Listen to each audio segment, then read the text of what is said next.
Buongiorno, è l'11 maggio, vediamo subito l'edicola della provincia di Padova partendo dal Mattino di Padova. Vedete che l'adunata degli Alpidi a Udine comincia la festa, questo è un titolo che c'è un po' su tutti i giornali del gruppo. Altri titoli che troviamo importanti su questo giornale: le società sportive, senza i volontari siamo condannati. Il governo approva una riforma che obbliga a regolarizzare i collaboratori. Il presidente regionale della FIGC è entrata a gamba tesa, dice così moriamo. Poi altre notizie, la protesta, vedete nella fotonotizia, la protesta degli studenti, tenda, il caro affitti è insostenibile. Centro Congressi porta alla città un tesoretto di oltre 17 milioni. Il sacrestano trovato morto in un fossato, sparita la bicicletta. Giraldo applaude il candidato del centro-sinistra.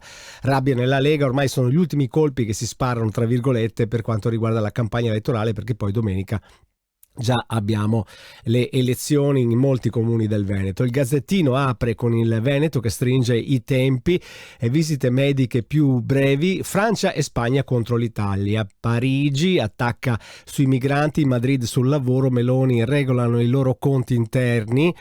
Tajani dice inaccettabile. E nella fotonotizia parte il treno che vola a 1223 km orari, che non sono affatto bruscolini.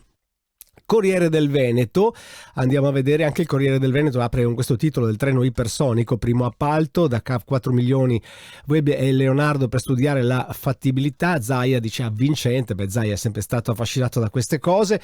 Affitti alle stelle, la protesta delle tende arriva a Padova, vedete studenti senza casa, gli universitari si ribellino, ma la riporta in prima pagina anche il Corriere del Veneto. È in vendita i palazzi Grandenigo e Ziani, e poi sotto c'è la foto di Virginia Fürstenberg trovata morta in un albergo. Questa è una notizia che è uscita già da ieri sera un po' dappertutto. A Padova andiamo anche nella nostra Notizie Plus, caduta al giro per Vendrame, domani decide se ripartire. Fuoco fuochino, l'evento dedicato al legno come energia rinnovabile. Tutto anche per l'edicola della provincia di Padova. Grazie, a domani.